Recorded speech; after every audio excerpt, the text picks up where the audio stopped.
are listening to Rocket Shop Radio Hour on The Radiator. I'm your host, Abby BK.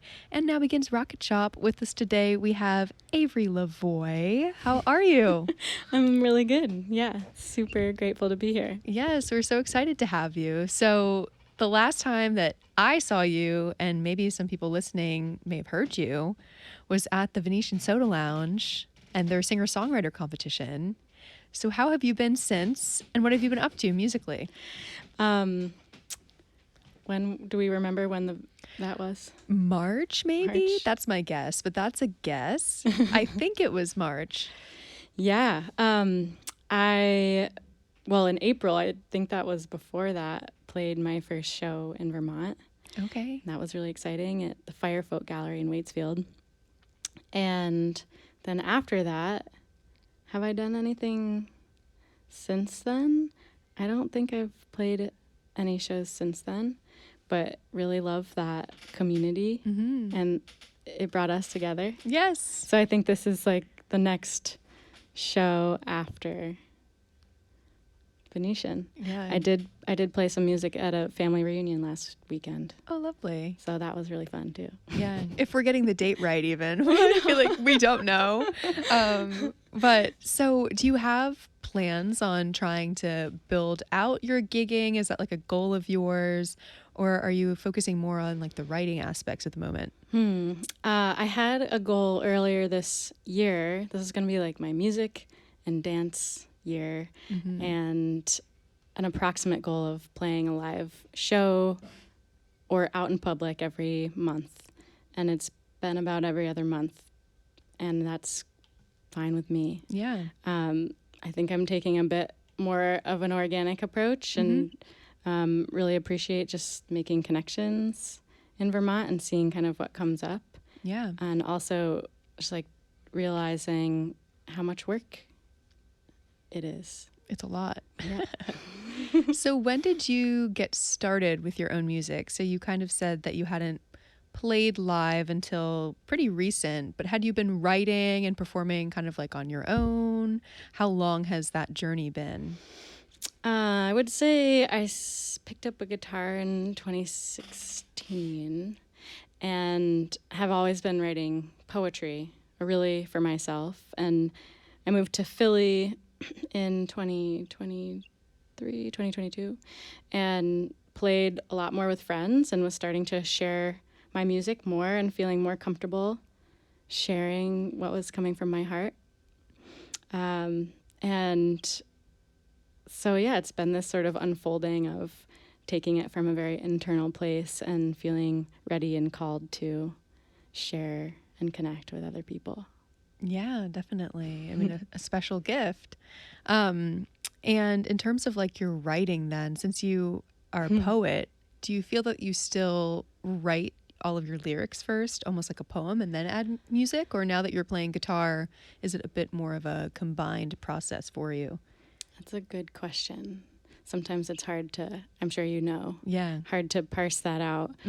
I find that I'll start kind of experimenting on the guitar because I know so little music theory that sometimes I'll just play around, and that sort of pulls this thread of maybe a melody, and then maybe the words start to flow. And that's kind of been my unintentional process. And now I'm trying to hone in a little bit more on, okay, let me sit down and try to put these words together in this way, but that doesn't usually work. I usually just need more of the like free floating in the ether. Yeah, more of an organic process. So in terms of like your inspirations, off air you were kind of saying poetically you're bringing up Mary Oliver as an inspiration. So I'd love to talk about that more on air. Do you find that poets specifically are also influencing your music? Or are there certain artists that are also influencing your sound nowadays? Is it a mix? This is an interesting question because sometimes I don't know where it comes from. It's like my relationship to the mystery. And I recently, because I was talking to you about having a little bit of writer's block, or I think I called it Roadblock. But yeah, flipped open the Mary Oliver book and wrote this song, and feeling a bit more called to draw on my comrades in poetry. And we were talking about themes and folk artists that we haven't listened to yet. So I think historically I've really just kind of drawn from my own inner well. And now it feels like as I'm hitting some blocks, like I need to draw from my community around me. Yeah. Yeah, definitely. Well, we would love to hear your first song. So what have you got for us? Cool. This one is called Honeybee. And I wrote this as the 2024 genocide in Palestine was beginning, and really reckoning with being in this place, Vermont, landing here, and knowing that there is this genocide and this erasure of Palestinian culture happening. And both knowing that I have to continue to reconnect with myself and my community in order to engage with my external community. And just holding a lot of space for the grief. And one line in there is 11 words for love. And in Arabic, there are 11 words for love. And just all the ways that we can experience love in the world. And we have to do that by loving each other and relating to each other in ways that are right and just. So, thank you.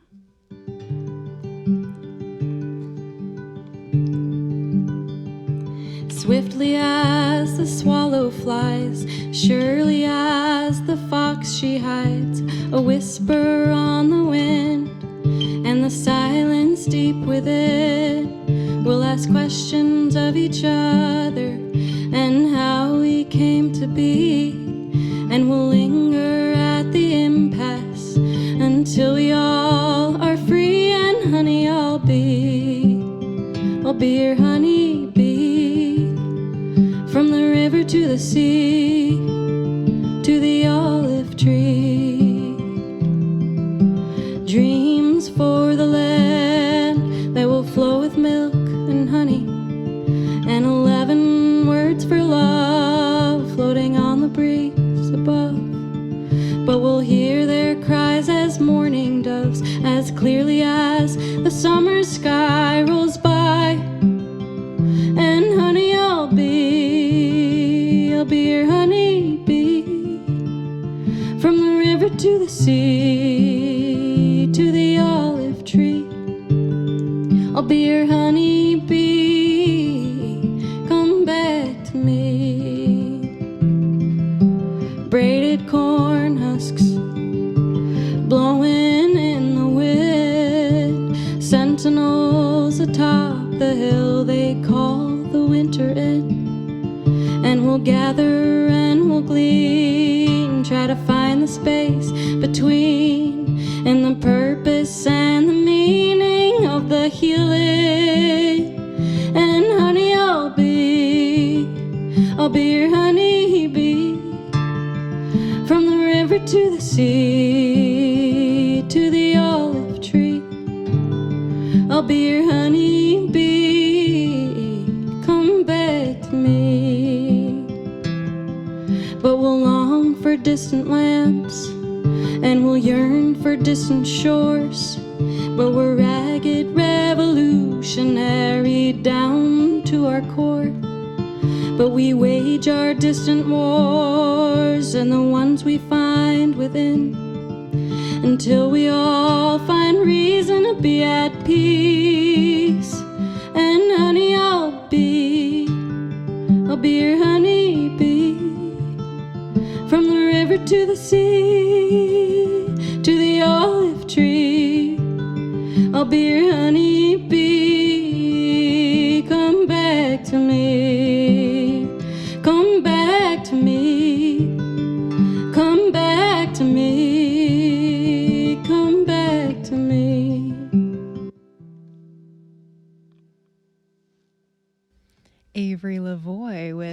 Honeybee? Yes, so beautiful. Thank you. And thank you for sharing the story behind the song as well. I feel like that gives a great context for those listening as well to tune into the lyrics.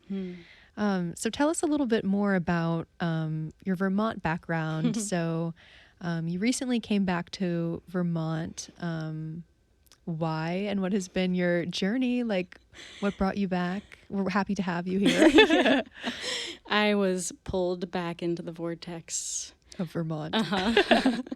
I was living in Philly most recently, and I was working for the Environmental Protection Agency, and I was in all this heady federal government land, and I was really feeling like I was missing connection and missing my family and missing my relationship to the earth. And so, and also I just really love the intention and passion of local farmers and the local food system is amazing.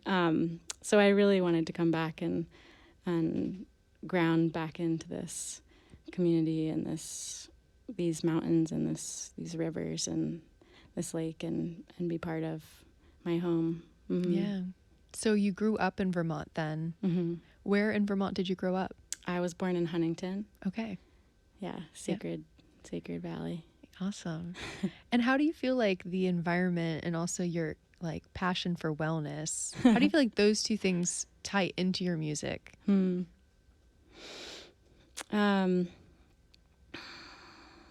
I find a lot of reverence in humanity, and that includes my relationship to myself and having a positive, loving relationship with myself and creating space and time to connect with whoever that is. Mm-hmm. So I think that we were talking about my relationship to yoga, just also being really about coming home to who I am every day. And learning how to relate to myself so that I can do that for others. Right.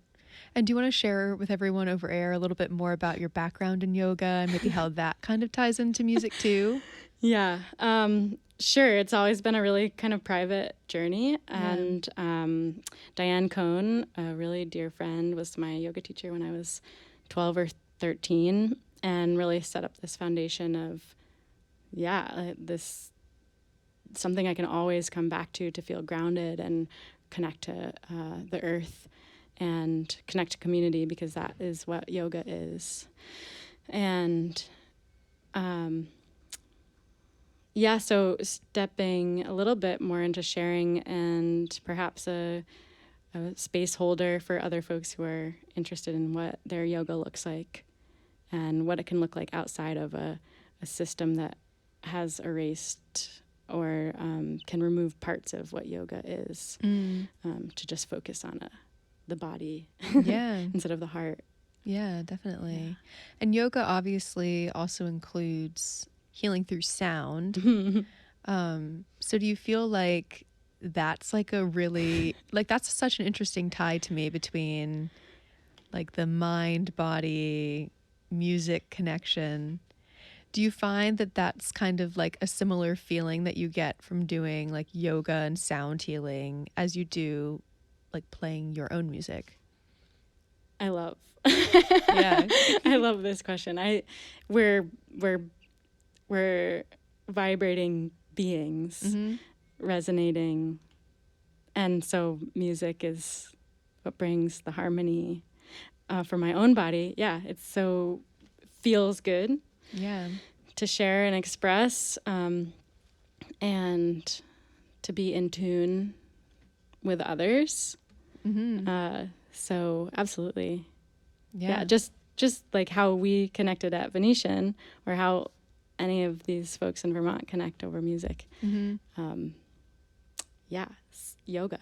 It's all yoga. Yeah.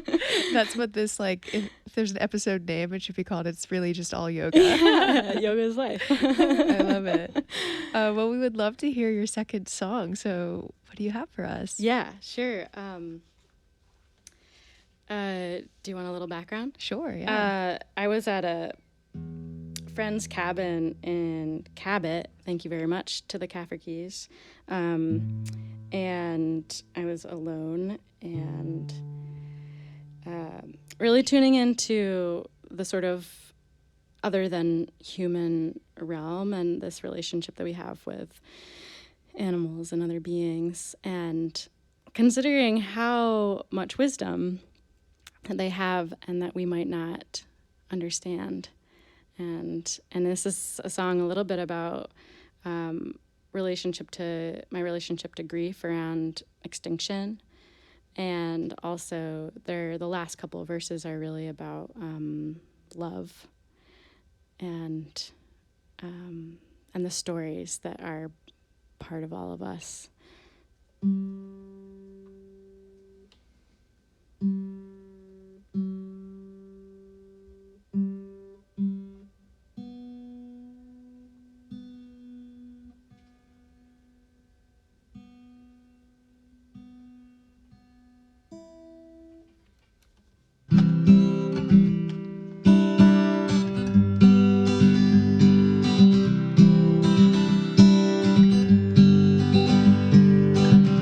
Light falls through trees, calling in the morning. Doves at my window, they beckon with their song. And all the stories they could tell in a letter to their loved ones before they fall.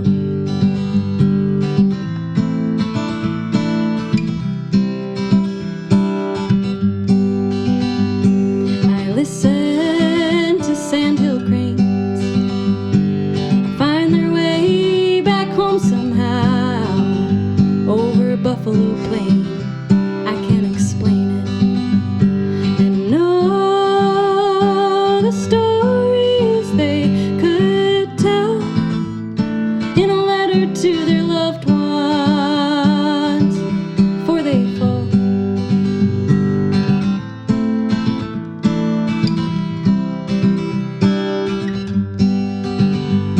Remember maple tree, the one we could hardly reach around.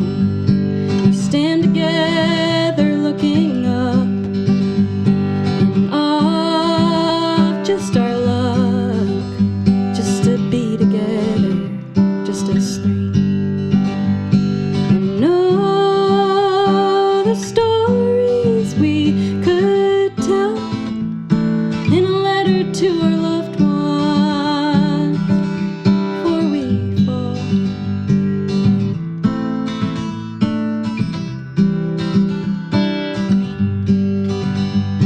The moon is full tonight, and I stand for the water. I watch as twilight comes, and I just stand still. And all the stories I will tell in a letter to my loved ones. For I fall, for I fall, for I fall, for I fall. Avery Lavoie, you're listening to Rocket Shop. So tell us a little bit more about your writing process and inspiration. So obviously the two songs that you've played have very powerful stories, and they're also tied to, worldly events that are happening and impacting so many people. So do you find that those are typically the types of songs that you have been writing as of late, like tied to bigger, impactful topics rather than maybe just your own personal experiences on your own? Great question. Yeah. Yeah, I think I've seen this sort of evolution of writing songs that maybe were a bit more self-centered in the beginning, and I mean, I think inherently they are, because it's my relationship to the world. Right. And now I guess trying to communicate a little bit more about, how I view the world, what matters to me, what my values are. Whereas before it was like maybe more heartbreak. And now I don't want to write about that anymore. Right. You're like, I've had enough of it. Yeah. Which is great fodder. Yeah. For some, I had someone that was like basically dumping me, and they were like, well, maybe you'll get a good song out of it. Oh my gosh. You're like, and I was like, yeah, I did. yeah, don't give me that challenge. I will take you up on it. Yeah, still real and beautiful. And so, yeah, but definitely seen a little bit of an evolution. Yeah. So any ideas like why that shift may have taken place, and like when you started to feel like the themes in your songwriting started to kind of change too? Hopefully a little bit of emotional maturity. When, that's hard to say, because I often find like there's a flow that I step into that is sort of timeless. If I'm writing or feeling creative. So when? Now. Always building upon it. Yeah. And really wanting to explore my relationship with, like we were talking about, other artists and poets, and just kind of, relating to them in a new way. Yeah. And take us through kind of maybe more of what that songwriting process looks like for you. Like, how long does it take you to finish a song? Because I know that can really vary between artist to artist, or even it's very situational for one artist. How does that look like for you? It looks like having space to get quiet and be alone. And sometimes, like with one song that I wrote, I wrote it maybe 5 or 6 years ago, but didn't finish it until now. Oh, wow. Added a kind of a break or another kind of verse.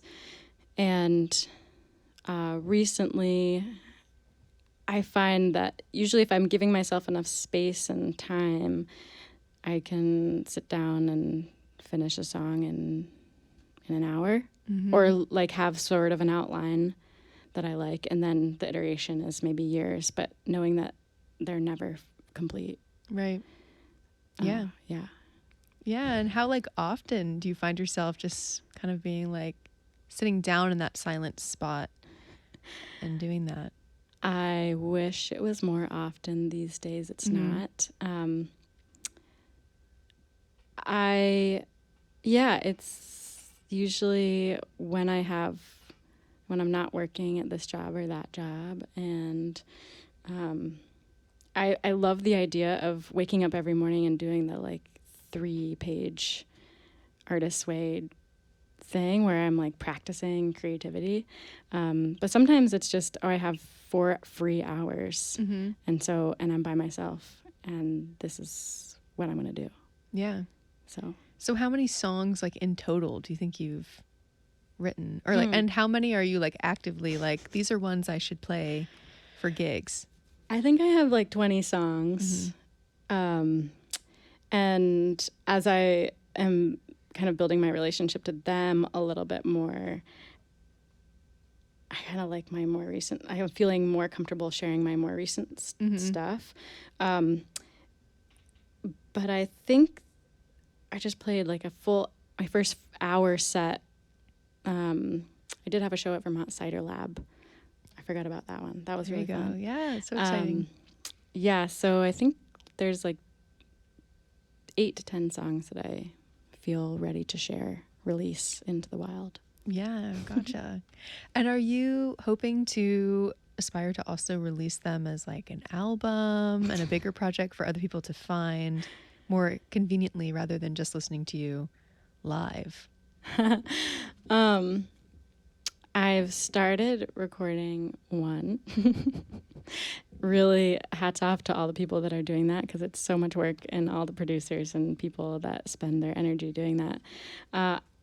I'd like to, and there's part of me that would love to just stay in this sort of liminal space and play and love this music for as it exists. Yeah. And yeah, I have a goal of recording a song and making a music video.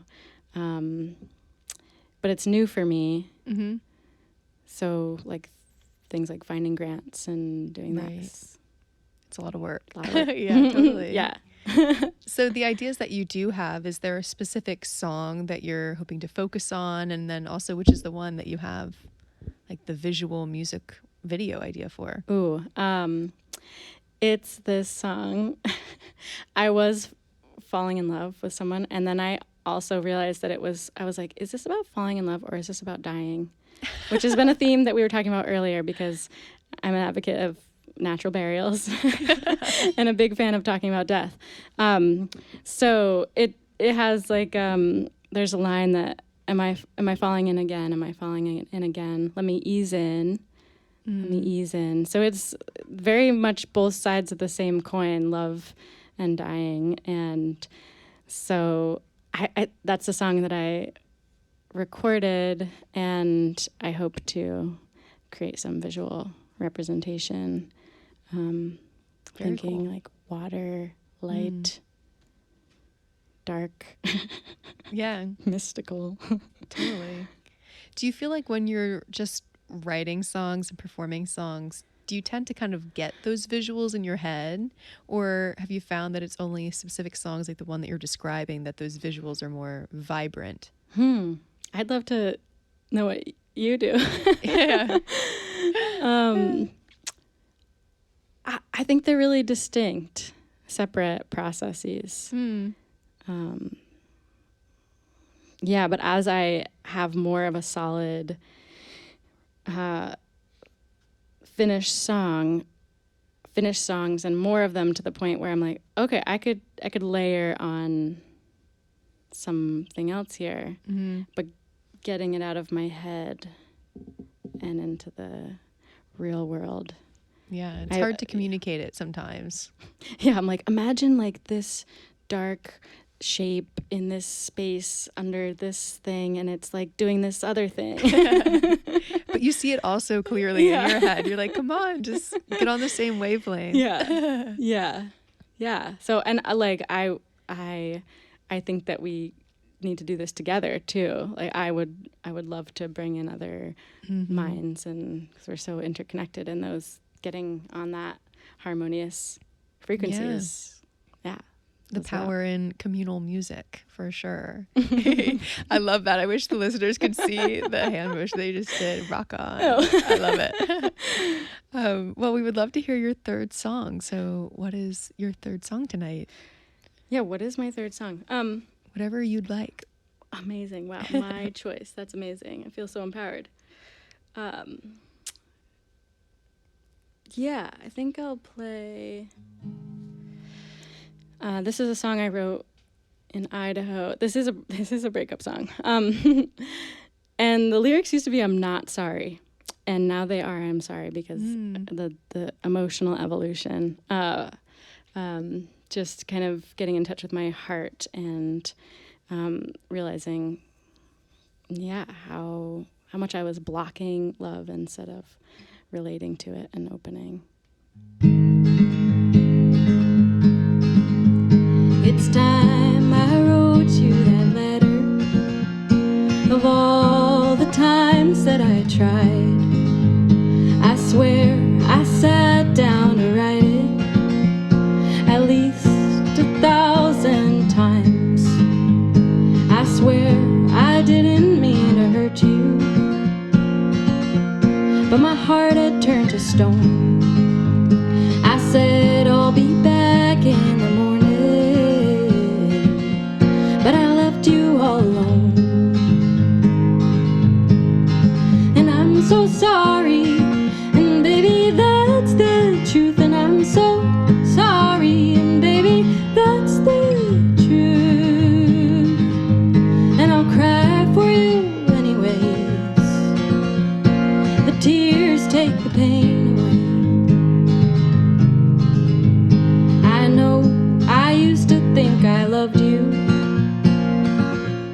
the way that light loves the lake.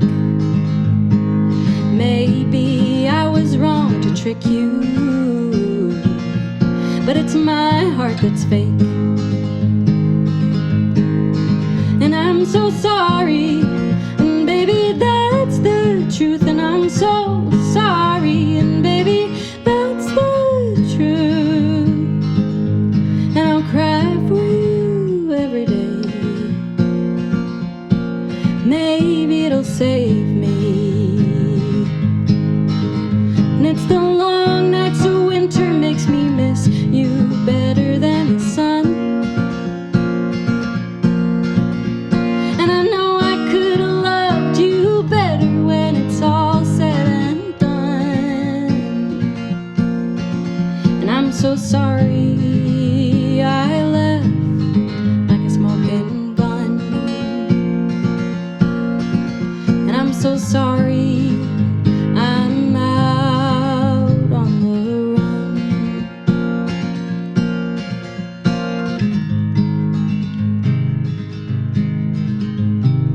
I bet you knew that I'd leave you. Lost myself along the way. Maybe one day we'll feel lighter. For now I couldn't stay. And I'm so sorry, baby, that's the truth. And I'm so sorry, baby, that's the truth. And I'll cry for you, and I'll cry for you, and I'll cry for you.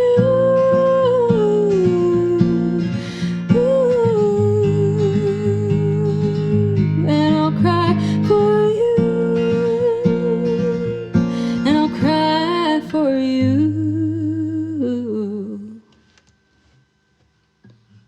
Beautiful. Thank you so much. Thank you.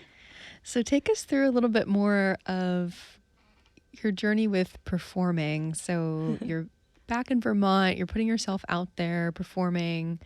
Were there any fears that came with that? And like, how have you conquered them? How is that going? Because I know it's obviously, it's not an easy thing to do. It can be intimidating.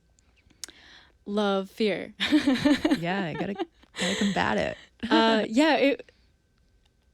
This year I really wanted to cultivate my relationship with fear and knowing that it is also such a good friend.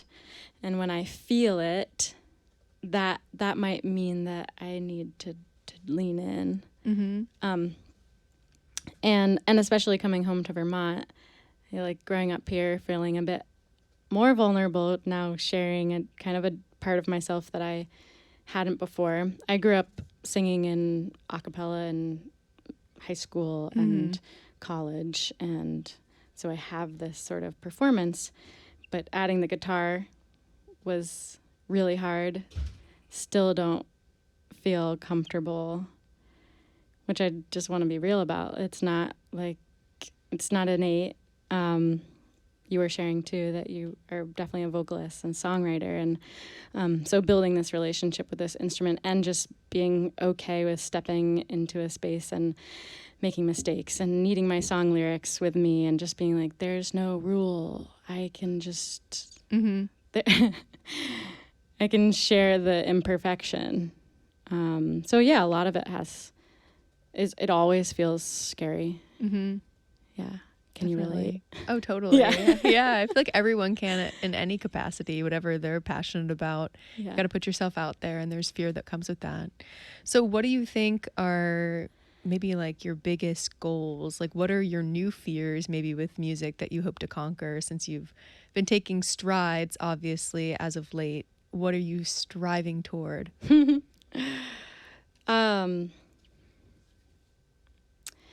Yeah, more collaboration, getting to know other folks who are playing and who I can learn from.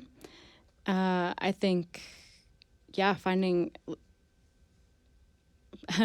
paying for this love and continuing to find creative ways of doing that, and also kind of trusting that there will be that, and just advocating for more funding for music and art and culture and sharing, and continuing to keep music and art and culture Totally.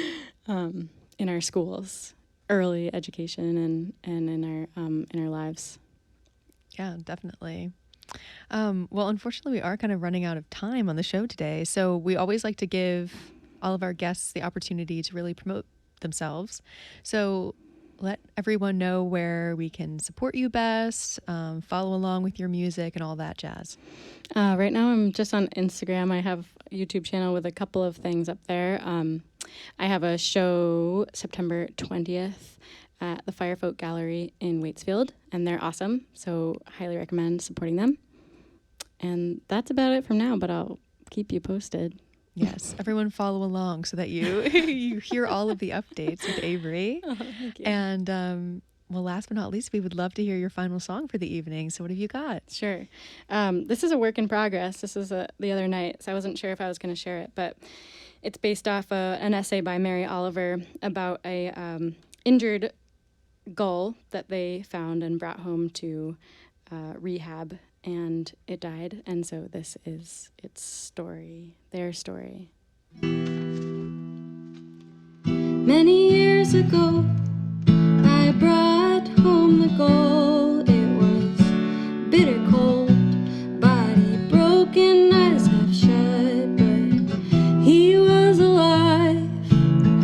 He was alive.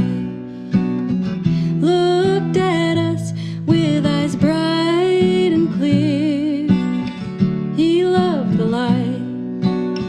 He loved the light. He'd swing his head from east to west, gazing there. Sun sinks down. Sun sinks down. Tried to tell his story. It's not like it was such a small life. He loved the light. He was, of course, a piece of the sky. His eyes said so.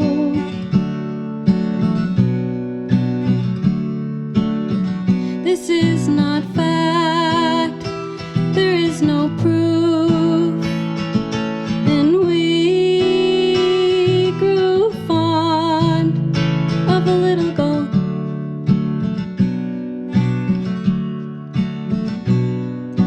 Even in the quiet body, we knew it must come at last.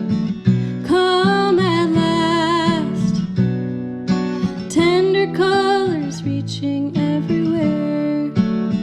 The gull has died. The gull has died. The gull has died. The gull has died. The gull has. The gull has died. The gull has died. The gull has died.